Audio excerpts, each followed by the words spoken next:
mendengarkan pembicara baik di dalam maupun luar negeri, ini favorit banget ya. Sudah 13 tahun jadi member MDRT dengan 5 kali top of the table dan 2 kali top of the table. Yang menariknya 2 kali top of the table di masa pandemi loh. Keren banget ya. Dan beliau akan membagikan kepada kita pada siang hari ini legacy planning. Yes, teman-teman, mari secara virtual kasih sambutan reaction untuk Ibu Miliana Martin. Silakan Bu Mili. Oke, thank you Bu Christina. Semangat pagi teman-teman semuanya. Pertama-tama saya mau mengucapkan selamat menunaikan ibadah puasa ya buat teman-teman yang menjalankan ibadah puasa. Nah teman-teman, hari ini saya diberi kesempatan untuk share tentang temanya adalah legacy plan for big cases. Teman-teman, kalau kita tadi sudah dengar dari Pak Fano ya, ada form survei untuk sakit kritis ya. Jadi itu adalah salah satu produk yang unggulan yang nanti akan diluncurkan oleh Prudential dalam waktu dekat ini. Dan kita bisa pakai momentumnya itu juga untuk kita bisa mengedukasi pada klien-klien kita tentang pentingnya punya perlindungan sakit kritis yang memadai. Nah, kalau hari ini saya spesial teman-teman bicara mengenai bagaimana selling konsep untuk UP Jiwa. Kita punya 2 produk ya, Pro Cinta maupun juga Pro Warisan. Yang satu syariah, yang satu konvensional, sudah lengkap semuanya. Dan bagaimana sih cara kita menggunakan produk-produk seperti ini. Teman-teman, tanpa berlama-lama saya akan share screen ya teman-teman ya. Oke.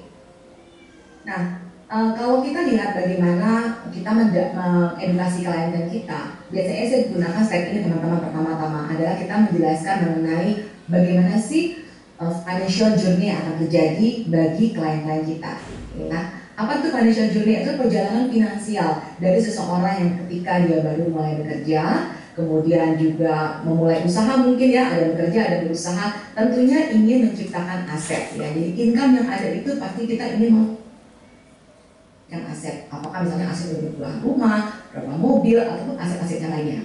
Nah, akan ada tiba saatnya ketika seseorang itu bisa beli yang rumah ataupun mobil, tapi bagaimana dia bisa mengakumulasikan asetnya. Misalnya dia bisa saja beli another rumah lagi ya, atau another ruko lagi. Untuk apa sih? Untuk investasi. Nah, bagian yang ketiga itu adalah memproteksi aset. Protek aset itu adalah bagaimana kita itu bisa memprotek agar aset kita itu tidak hilang. Teman-teman, Sanjay sekali bilang kan, semakin orang kaya, semakin dia butuh memproteksi asetnya. Jadi orang kaya itu adalah orang yang punya banyak aset dan dia perlu untuk memprotek asetnya. Kemudian yang keempat adalah tahapan mendistribusi aset. Bagaimana sih aset-aset itu bisa terdistribusi? Nah, teman-teman, akhirnya at the end of the day, pada saat akhirnya seseorang dunia. Jadi kalau kita punya produk itu adalah hospitalization, bisa aja kan ya seseorang itu tidak pernah masuk rumah sakit seumur hidupnya. Kita punya produk critical illness, bisa juga seseorang itu ternyata tidak pernah terkena penyakit kritis. Memang tadi surveinya mengatakan 70% ya bisa terkena sakit kritis, tapi enggak, ternyata dia tidak pernah sakit kritis. Tetapi teman-teman yang ketiga, yaitu rasa meninggal dunia. Ini semua pasti kita butuhkan. Kenapa? Karena tidak ada seorang yang. Nah, problemnya ketika seseorang itu meninggal, apa yang akan terjadi? Teman-teman, selalu saya ingat ya apa yang dikatakan oleh Kak Kalam dan juga ada kutip dari Sanjay Talani bahwa the bigger the problem, the bigger insurance they will need. So teman-teman, kalau teman-teman pengen jual big cases, teman-teman harus bisa menolong klien-klien teman-teman itu untuk menemukan problem apa yang mereka miliki. Ya, problemnya sudah ada sebenarnya, tapi mereka belum aware. Jadi bukan kita itu gaya-gayaan untuk cari-cari problem ya, bukan untuk supaya kita kepo banget untuk bikin apa ya seakan-akan nakut-nakutin nasabah. Enggak, sebenarnya problemnya udah ada, it's there already. Only we need to help them to rediscover. Jadi untuk menemukan kembali, oh iya ya saya punya problem seperti ini. Nah inilah teman-teman adalah bagaimana kita bisa menolong klien kita untuk kita bisa menemukan problem ini loh yang akan mereka temui ketika seseorang meninggal dunia. Semakin besar problem yang teman-teman bisa tunjukkan kepada klien teman-teman, semakin besar juga asuransi yang dia akan beli dari teman-teman. Ya, oke. Nah, apa sih problem yang terjadi pada saat seseorang meninggal dunia? Yang pertama adalah income stop. Itu problem nggak teman-teman? Boleh jawab di kolom chat. Kalau ketika seseorang meninggal dunia, income-nya stop, apakah itu sebuah problem? Ya pasti problem ya. Jadi ketika seseorang itu meninggal dunia, yang pasti adalah ketika waktu income stop itu akan menjadi sebuah problem. Kenapa? Karena tidak ada lagi uang bagi keluarganya. Nah, oleh karena itu penting sekali mereka bisa punya asuransi, benar kan ya? Karena ketika tidak punya asuransi, apa yang terjadi? Income mereka pun akan stop. Kemudian, apalagi teman-teman? Harta yang mereka miliki menjadi harta yang tidak bertuan, atau kita bilang ini sebagai harta waris, ya. Nah, kemudian bagaimana pembagian warisannya? Nah, ini juga ada problem, teman-teman. Kemudian yang ketiga adalah hutang juga jatuh tempo. Jadi hutang ketika jatuh tempo itu adalah artinya kamu punya hutang, misalnya cicil rumah, cicil mobil, ruko gitu ya. Itu semua menjadi hutang. Apalagi ya, itu juga semua jatuh tempo. Pada saat seperti itu, apa yang akan terjadi? Ada problem yang masih harus ditanggung oleh keluarga yang ditinggalkan. Yang meninggal ya sudah, dia nggak mungkin merasakan apa-apa dan nggak mungkin bisa melakukan apa-apa. Yang ditinggal tuh yang akan menanggung semua problem-problem ini. Nah, pada waktu putusan sebelumnya, kontrak polis justru malah jatuh tempo. Artinya polis yang ada artinya jatuhnya pembayaran klaim. Nah, teman-teman, biasanya saya juga jelaskan mengenai bagaimana perencanaan harta waris kita ini dibagi menjadi beberapa tipe daripada harta-harta atau tipe aset yang biasanya dikumpulkan gitu, ya, oleh seseorang. Yang paling gampang adalah pasti punya rekening bank kan, kemudian punya properti, paling tidak rumah yang ditinggalkan. Mungkin juga dia punya properti kedua, properti ketiga dan seterusnya. Mungkin juga dia punya investment misalnya di reksadana, ya, di saham, di emas dan sebagainya. Punya uang tunai dan asuransi. Jadi ini adalah 5A yang dasar ya, yang biasanya orang miliki. Mari kita lihat apa yang terjadi dengan aset-aset ini baik pada saat orang itu masih hidup maupun nanti ketika meninggal dunia. Pada saat masih hidup atau life ya, maka uang di bank sifatnya liquid, properti tidak liquid, investasi liquid ya, kemudian uang tunai liquid. Kalau asuransi belum apa-apa, teman-teman, baru bersifat proteksi. Tapi kita akan lihat apa yang terjadi ketika seseorang itu meninggal dunia atau RIP. Uang yang ada di bank, apakah bisa kita ambil? Tidak liquid ya teman-teman. Kenapa? Karena yang punya uangnya sudah tidak ada lagi, menjadi harta tidak bertuan. Oleh karena itu kalau mau diambil oleh pasangannya atau anaknya, tentunya harus ada bukti-bukti legal, dokumen-dokumen pendukung yang membuktikan bahwa kamu adalah ahli warisnya. Ya. Kemudian juga untuk properti pun tidak liquid, perlu dijual, belum bisa dicairkan, apalagi berbagi untuk 2 anak misalnya ya. Investasi juga sama teman-teman ya, karena namanya sudah tidak ada lagi di situ yang menjadi harta tidak bertuan, maka itu menjadi tidak liquid. Uang tunai ya memang langsung bisa diambil ya, cash ya. Nah, asuransi yang menarik adalah asuransi justru adalah instrumen atau aset yang paling liquid yang bisa langsung dipakai. Nggak pakai ribet ya, nggak pakai harus bayar tax dan sebagainya. Jadi kita lihat bahwa baik uang kita atau harta-harta kita yang ada di properti maupun di investment, sifatnya itu butuh waktu, butuh proses legal, butuh penantian, butuh biaya, bahkan ketidakpastian. Seperti tadi Pras cerita, sampai sekarang juga belum beres ya untuk urusan menjual rumah orang. Ya. Nah, itu adalah hal yang mungkin terjadi. Tapi dari sini bahwa hanya uang tunai, tapi sudah banyak sih uang tunai yang ada di rumah ya, mungkin juga nggak nyampe 100 juta kan, banyak-banyak sih. Nah, tentunya nggak perlu cost legal. Nah, yang menarik bahwa justru asuransi ini bebas biaya dan liquid, teman-teman. Nah, inilah yang kita akan jelaskan pada klien-klien kita, bebas biaya, bebas pajak, dan liquid. Bulan lalu saya mengadakan webinar, teman-teman, bagi klien-klien saya, khususnya karena bulan lalu kita itu kan baru saja ini ya, saya untuk jadwal untuk pelaporan SPT kan, SPT asuransi. So saya bikin webinar buat klien-klien saya untuk saya menjelaskan mengenai bagaimana caranya melaporkan polis asuransi di dalam SPT. Perlu nggak sih dilapor? Kalau dilapor tuh di mana laporannya, di bagian apa, dan laporkan. Dan kemudian di situ dijelaskan juga ya oleh pembicaranya. Jadi yang bicara ini adalah klien saya. Ini adalah tax specialist teman-teman, sehingga akhirnya adalah satu hal yang Kalau kita compare gitu ya dengan tabungan di bank, kalau tabungan di depan itu ya 1:1, artinya apa? Kamu misalnya nabung 500 juta, ya dapetnya 500 juta, kalinya plus bunga, ya kan? Tapi kalau asuransi, misalnya kamu pengen punya sebenarnya rasionya nggak 1:1, tapi dia bisa 1:10, ya, atau 1:20 bahkan, artinya ya kamu ya 10%-nya saja, atau bahkan mungkin cuma 5%-nya saya dibayarkan itu langsung sekaligus. Sedangkan kalau misalnya untuk pendanaannya, maksudnya kalau tabungan itu harus nabung sekaligus kan uangnya baru bisa cair. Sementara kalau misalnya asuransi dibayarkannya kan dicicil bertahap melalui premi, ya kan ya. Nah itu adalah the beauty of insurance, teman-teman. Nah teman-teman, di dalam kita juga sangat menolong klien-klien kita dalam waktu kita bisa point out sekali lagi tentang problemnya apa. Problemnya apa? Jangan kamu tahu semua uang kamu, semua harta kamu ke dalam hanya cuma bank, properti, ya, investasi, bisnis, itu kan semuanya itu nanti pada saat seseorang itu meninggal dunia menjadi liquid. Kamu harus bisa punya untuk sesuatu hal yang liquid, ya. Nah, saya akan masuk ke dalam legacy planning atau kita bilang estate planning. Estate itu luas banget, teman-teman. Estate planning itu kita bisa mencakup berbagai macam hal. Jadi kalau kita bilang apa sih ya, gimana caranya jual jiwa, misalkan berwarisan atau cinta, itu banyak sekali teman-teman ide-idenya. Apa yang bisa kita lakukan? Uang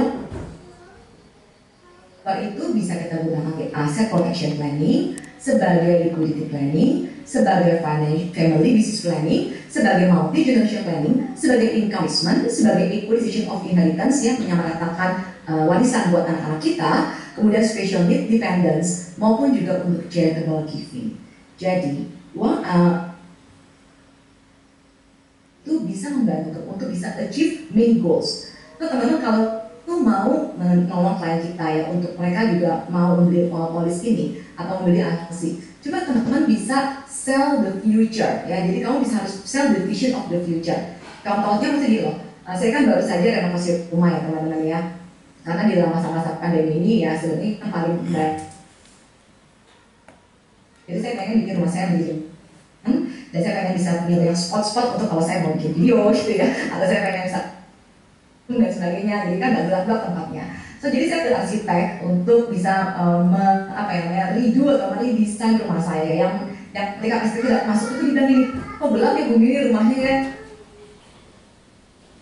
Gak bertahun-tahun di sini gak berasa nih arsitek, dia bisa komentar kok gelap ya rumahnya ya. Terus saya akan bikin terang ya, dan nanti banyak lampu-lampu. Oh ya udahlah. Dia setelah selesai dari foto-foto gitu ya, terus itu mendesain rumah kayak gini nanti nih Bu Mili, ruang depannya akan seperti ini, nanti ruang keluarganya kayak gini, nih ruang makannya, ini dapurnya, ini tentang buat pantry, bersihnya dan sebagainya.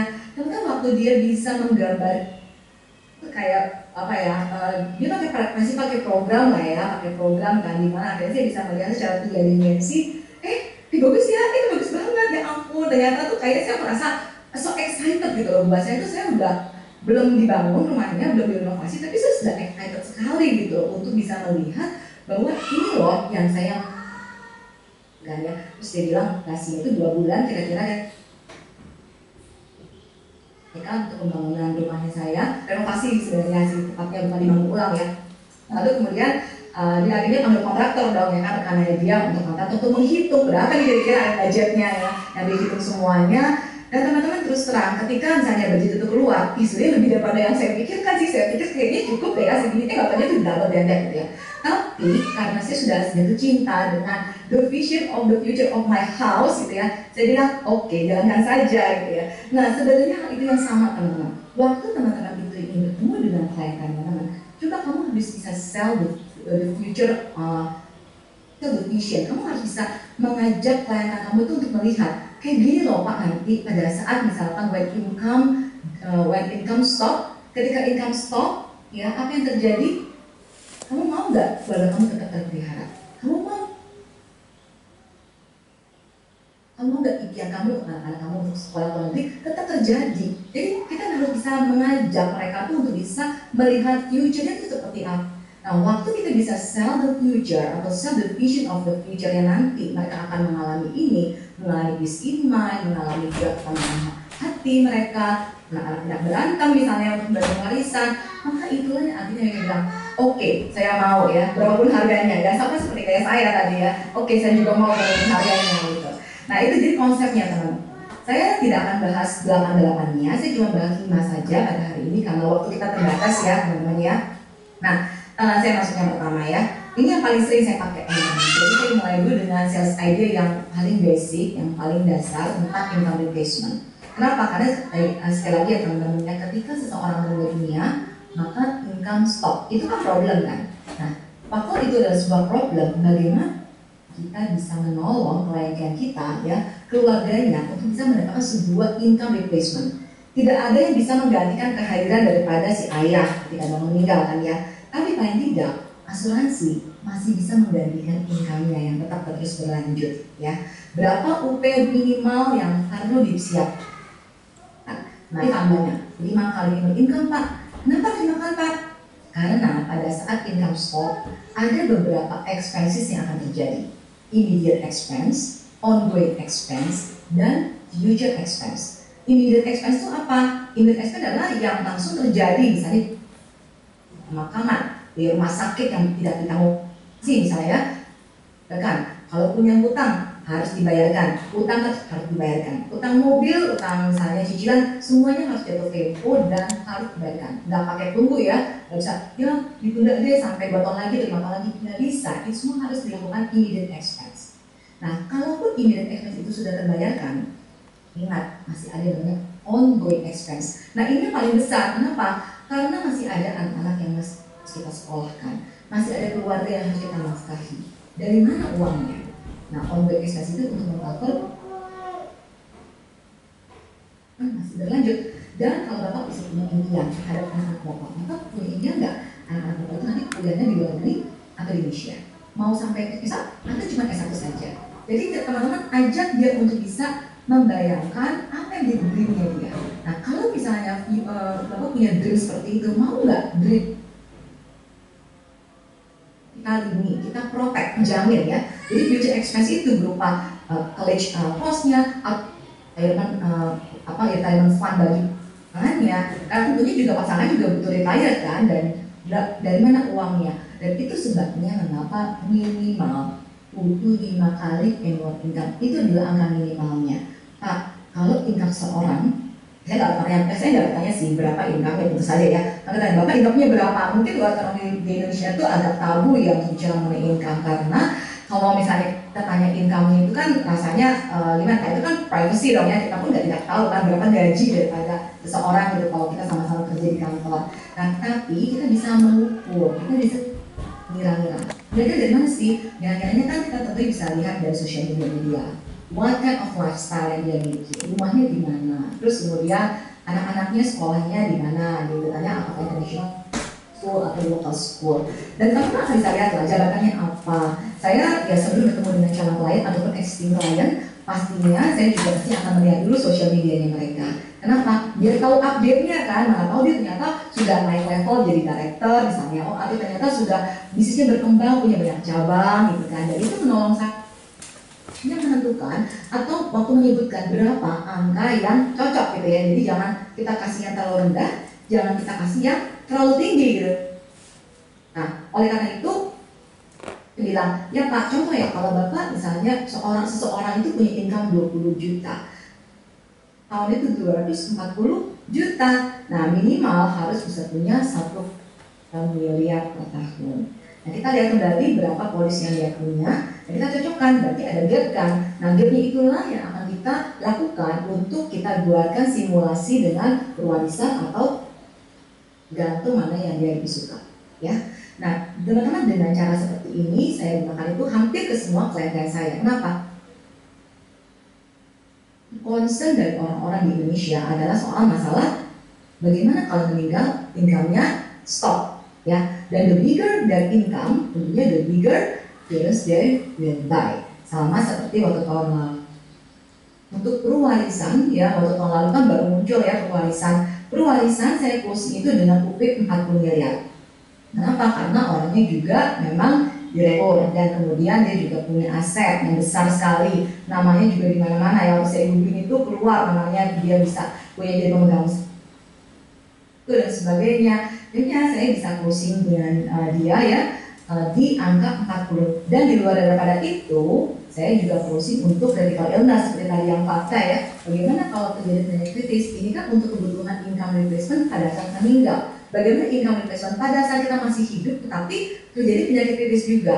Dan saya artinya bisa closing kira-kira total 2 miliar ya teman-temannya premi untuk suami istri ya. Jadi sama usia sekitar 35 tahunan, produknya adalah pewarisan dengan UP 40 juta dan premi itu 692 juta saja ya. Kenapa? Karena kan murah ya, cuma sekitar 700 juta. Kalau kita kalikan 5 cuma dicicil selama 5 tahun. Sedangkan apa yang didapatkan 42 miliar sebagai kepastian dari sekarang dan sampai seumur hidup. Jadi kita kasih lihat kepada mereka bahwa cara yang paling murah untuk bisa membuat aset adalah melalui asuransi. Ya, oke teman-teman ya. Kita masuk ke dalam poin yang berikutnya. Equalization of interest. Gimana caranya kita bisa menyamakan atau membuat fair untuk warisan ya, warisan. Misalnya ketika seseorang itu dia punya warisan itu dalam bentuk rumah ya. Misalnya dia cuma bisa punya 1 rumah saja, sedangkan anaknya 3. Nah sekarang harga rumahnya 10 miliar. Apakah rumah itu kita bagi 3 gitu, satu dapat halamannya, satu bagian tengahnya, satu di bagian belakang. Ini kan bukan kue kita bagi ya teman-teman ya. Jadi oleh karena itu kita bisa cerita pada klien kita bahwa kalau kamu pengen nanti ingin mewariskan pada anak, kira-kira kamu pengen mewariskan dalam bentuk apa? Apa yang sudah kamu persiapkan untuk anak-anak kamu? Hal seperti ini kita boleh aja ngomong ya teman-teman. Kenapa? Karena kita bukannya hal yang tabu gitu ngomong soal warisan. Karena saya sendiri, saya bilang bahwa saya sih mempersiapkan anak-anak itu warisan dalam bentuk hidupnya ke asuransi. Kenapa? Karena kalau misalnya untuk dalam asuransi itu pertama kali kan nanti kalau misalnya sudah keluar negeri, pulang dari luar negeri, apakah akan pulang ke Indonesia dan bekerja di Indonesia dan tinggal di Indonesia, atau dia akan tetap stay di luar negeri. Oleh karena itu ya saya mempersiapkan dalam bentuk asuransi. Itu saya punya rumah gitu kan ya. Nah kalau kamu bagaimana? Jadi kita ngomong santai aja. Nah waktu itu kita bisa ceritakan contoh ya, kalau dalam studi kasus ini, dia cuma punya 1 rumah, tapi dia punya 3 anak. Nah bagaimana supaya kita bisa adil memberikan pada anak yang kedua, anak yang ketiga?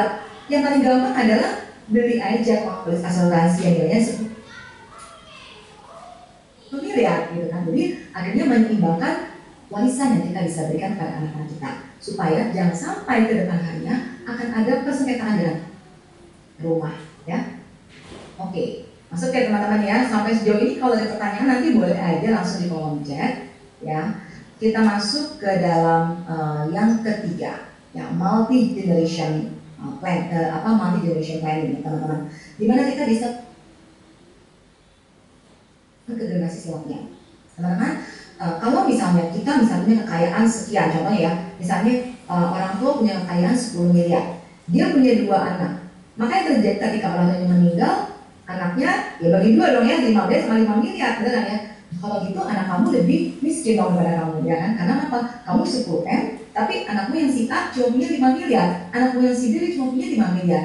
Mau nggak kalau misalnya kamu juga bisa meyakinkan bahwa apa yang kamu punya dimiliki juga oleh anak kamu, dan kamu punya 10 miliar, anak kamu juga boleh dengan 10 miliar, supaya mereka juga bisa meneruskannya kepada cucunya. Ya, jadi artinya uang ini atau harta ini tuh bukan cuma berhenti di mereka dan habis, tapi juga bisa dilanjutkan untuk ke generasi selanjutnya. Nah, jadi untuk menjaga kekayaan generasi selanjutnya tidak menyusahkan, maka yang tua bisa asuransi 10 miliar. Jadi yang satu bisa mendapatkan uangnya 10 miliar, yang satu lagi pakai aja kontrak polis asuransi. Murah nggak? Ya murah lah ya, kayak tadi 10 miliar aja juga cuma 600 juta. Usia 35 tahun ya, memang tergantung usianya tentu saja. Oke, jelas ya teman-teman. Kita masuk yang keempat. Nah, family business, caranya kita tuh kalau misalnya klien kita dia punya bisnis keluarga ya, bisnis keluarga di mana kalau bisnis keluarga artinya diturunkan kan, ada anaknya yang mewariskan atau anaknya yang meneruskan bisnisnya. Saya waktu kemarin closing pewarisan karena hal ini teman-teman ya, dimana mereka suami istri ini kan memang klien saya dan memang bisnis keluarganya itu diteruskan oleh anak yang nomor 2 teman-teman ya. Sedangkan anak yang pertama dokter, anak ketiga dokter. Jadi ya anak nomor 2 aja yang ngurusin kontraktornya kan. Kalau anak pertama dan ketiga dokter ya sudah, itu kan dia bisa dia menggugat, pasti dia dokter jadi kontraktor gitu kan. Sayang sekolah jauh-jauh dan capek-capek gitu ya.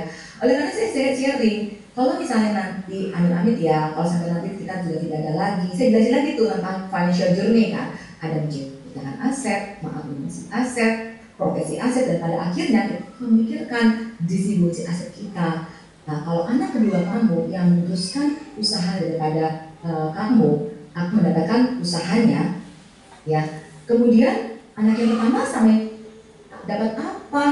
Ya, kita bisa berikan yang namanya polis asuransi, pendanaannya jauh lebih murah. Ya, ini bukan sama kayak teman-teman ya, contoh kasusnya kalau pengusaha punya 2 anak, tapi dia hanya kasih kepada anak pertama saja bisnisnya karena dianggapnya mungkin lebih layak, lebih mampu, ya kan ya. Bagaimana dong anak yang satunya lagi? Kan nggak mungkin ada kata apa-apa, karena kita pengen juga ada harmoni di dalam keluarga. Kita nggak mau ada nanti cekcok antara family ya. Terus kemudian bisa juga jadi masalah hukum kalau mereka menggugat, karena di dalam hukum waris anak itu punya bagian mutlak, ya nggak bisa nol. Oleh karena itu supaya bagian mutlak dari anak kedua tidak dilanggar, belilah polis asuransi. 10 miliar aja, murah kok preminya. Tadi aja saya closingnya 40 miliar ya teman-teman ya. Oke, sekarang kita lihat bahwa sebenarnya kalau begitu, fair does not always mean the same. Jadi fair itu atau kita bilang wah ini nggak fair nih segala macam ya. Nah, fair itu nggak selalu sama. Gambarnya seperti apa?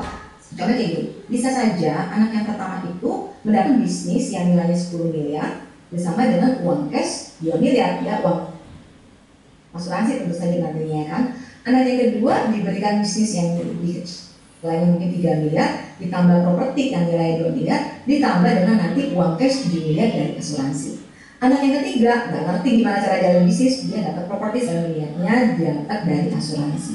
Jadi kalau kita bisa bantu klien kita untuk bisa memetakan apa yang kami berikan buat anak-anak kamu, kita akan hitung. Jadi kekurangannya berapa? 2 miliar tambah 7 miliar tambah 9 miliar, berarti 18 miliar. Itu adalah UP yang teman-teman bisa buatkan dengan cinta atau warisan. Ya, kita masuk yang terakhir ya teman-teman ya. Yang kelima tentang charitable giving. Nah terus terang saya memang sejak tahun 2020 saya banyak masuk ke dalam hal ini teman-teman ya. Ketika kita misalnya ketemu sama klien-klien kita yang dia bilang udah cukup asuransi, terus dari itu juga buat anak-anak udah beres, semua udah beres lah gitu ya. Buat bisnis juga sudah rampung, dia sudah dibagi anak yang mana dan bisnis apa dan sebagainya. Jadi kita mau jual apa dong gitu ya.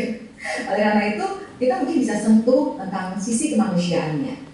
Mau nggak kalau misalnya setelah kamu tidak ada, kamu bisa memberikan sesuatu kepada yayasan yang kamu cintai. Biasanya kita tanya, kamu biasanya suka charity enggak? Biasanya kamu suka donasi di mana? Teman-teman secara survei, orang Indonesia itu adalah orang yang sangat-sangat bermurah hati, beramal ya. Boleh dikatakan saya kalau nggak salah mendengar kita adalah negara nomor 1 dalam hal amal, teman-teman. Karena meskipun kita bukan negara yang kaya, tapi orang kita sangat generous ya. Culture kita tuh sangat mudah kesian gitu kan. Kita ada orang yang susah aja kita pasti akan bantu gitu kan. Nah oleh karena itu, apalagi orang-orang yang memang punya uang, nah biasanya mereka tuh suka menjadi donatur gitu ya. Di tempat di mana mereka aktif, di tempat mereka misalnya bisa berorganisasi. Nah perencanaan donasi atau charitable giving itu gimana sih? Itu adalah bagaimana kita bisa menggunakan asuransi jiwa sebagai alat untuk donasi. Jadi pada saat seseorang masih hidup, dia membayar preminya saja, preminya loh, ya kan ya. Dan pada saat meninggal dunia, maka uang asuransi diterimanya bukan oleh keluarga, tapi oleh yayasan. Apakah itu yayasan gereja, yayasan agama, atau yayasan sosial, terserah ya.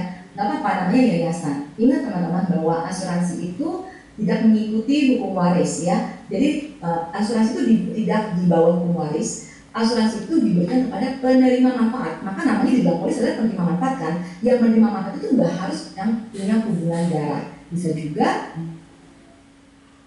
yayasan. Ini apa sih? Saya melakukannya dari dulu. Jadi tahun 2020 bulan April ya kira-kira ya tahun 2019 seperti ini ya 2 tahun yang lalu saya beli polis untuk di mana ini bercinta ya waktu dulu polisnya karena benar pewarisan kan. Lucinta ini saya beli di mana suami saya yang menjadi insured ya, karena saya agennya, makanya saya juga monopolis ya kan gitu ya kalau di Prudential ya. Nah kemudian diberikannya berapa? 1 miliar, ini saya tutup angkanya karena ya itu confidential ya, tapi angkanya 1 miliar, sedangkan premi yang dibayarkan cuma 24 juta sekian atau kira-kira 25 juta saja. Nah ini diberikan kepada gereja kami di mana saya beribadah ya, karena saya melihatnya bahwa ketika misal nanti one day we are no longer in this earth, kita juga kepengen gitu memberikan sesuatu kepada ya, dalam hal ini tentunya saja yayasan keagamaan yang kami pilih ya, dimana ya saya memang aktif di sana, sekolah saya juga pengurus di sana gitu, jadi kita memang punya attachment lah ya, ada ikatan batinnya. Tapi ya, kalau 1 miliar itu saya ambil dari harta saya atau aset saya, bukan juga ya 1 miliar ya, tapi kan kita hanya memberikan 25 juta saja kan tiap tahun, dan pun kita cicil selama 10 tahun gitu kan ya. Nah oleh karena itu ya saya bikin polisnya di sini penerima manfaatnya itu 2, 95% itu ke yayasan dan 5% kepada saya sebagai salah satu keluarga inti, karena law-nya itu bahwa 5% harus pada keluarga inti, baru 90% kepada yang lainnya yang tidak punya hubungan darah gitu ya kita bilang. Makanya nanti ada surat keterikatan asuransi yang perlu diisi, kenapa kok kamu kasihnya ke sana. Dan tentu saja kalau kayak gini butuh dokumen tambahan ya teman-teman, seperti misalnya dokumen pembelian yayasannya, terus kemudian ya akte pendirian, terus kemudian PWP, rekening, surat izin domisili dan sebagainya. Jadi semua kita lengkapi dulu, sehingga pada saat nanti terjadi risiko meninggal dunia, maka yayasan tersebut langsung sudah menerima uangnya. Ya, jadi langsung ada kepastian dana kepada yayasan tersebut, dia langsung akan menerima dananya. Nah, saya lakukan juga dengan polis PCB 88, bisa nggak? Ya bisa, karena sekali lagi kan polisnya apapun juga, mau cinta, mau pewarisan, mau PCB 88 juga bisa. Nah, di sini adalah klien saya yang dia cuma bayar 5 tahun saja komitmennya, dan diberikan ya sekali lagi yayasan 95% dan keluarga inti 5%. Nah teman-teman, saya waktu sharingkan hal ini beberapa testimoni yang saya kumpulkan dari klien-klien saya. Saya mengadakan webinar tentang charitable planning ini, dan ini salah satu kalimatnya dia bilang, katanya, "Really, this is amazing. We created a special policy for the foundation. I was never thinking about that. When I reach age 53 this year, I am thinking more about what legacy that I can leave." Jadi dia waktu dia itu memang dia mau ulang tahun, dia bilang, "Cici," saya bilang dia cewek ya, "ini udah mau ulang tahun nih, 53 tahun, jadi enggak udah mau ngambil yang kemarin." "Oh iya boleh deh dia bilang, karena saya mau dikasih dulu, saya udah ada ke webinar, dan dia memang salah satu founder ya kan di sebuah yayasan, dan dia mengatakan bahwa ya dia sudah 20 tahun untuk juga menjadi perintisnya yayasan ini, dan yayasan ini dia mau 53 tahun dia berpikir juga ya tentang legacy apa ya yang bisa saya berikan. Artinya once dia sudah tidak ada, tapi dia pengen make sure bahwa yayasan yang dia rintis itu tetap eksis teman-teman ya. Nah ada satu lagi klien saya, dia single ya, dia itu memang tidak menikah dan dia tinggal di Bandung ya, tentu saja dengan adanya teknologi Zoom kita memungkinkan yang untuk closing ini di luar kota. Dan dia bilang begini, kadang-kadang memang dia single, biasanya sih kalau orang single kan uangnya kemana sih kalau nggak buat jalan-jalan, buat holiday ya, memang selalu dia sejadwalkan tiap tahun dia jalan-jalan kemana lah menikmati hidup. Tapi tahun 2020 teman-teman ya, bisa jual beli tahun 2020 kan tahun amat kan dia bilang ya juga ya buat dilihat tahun ini sih nggak pergi holiday kan tahun ini. Ya udahlah, saya alokasiin aja deh budget holiday saya untuk bikin program charitable ini saya, supaya bisa jadi warisan bagi yayasan yang saya bikin. Jadi saya bisa menolong klien-klien saya untuk bisa mereka bisa mendapatkan tujuannya, kita bisa sell the vision ya, kita bisa mengajak mereka itu untuk visi yang ini loh yang nanti kamu akan lihat ketika kamu sudah tidak ada, tapi legasinya tetap ada gitu ya, yayasan kamu juga tetap akan jalan dan seterusnya. Nah saya share juga pada klien saya di Singapura, tentu saja dia nggak jadi nasabah saya ya, karena kan kita nggak bisa jual ke Singapura. Nah, tapi one of my client di Singapura dia sampai bilang begini, "Wah, really you bring a fresh idea really in a program ini di pandemi." Karena kayaknya saya juga mesti lihat profilnya polis saya ada yang di Singapura ya, memang Singapura ya.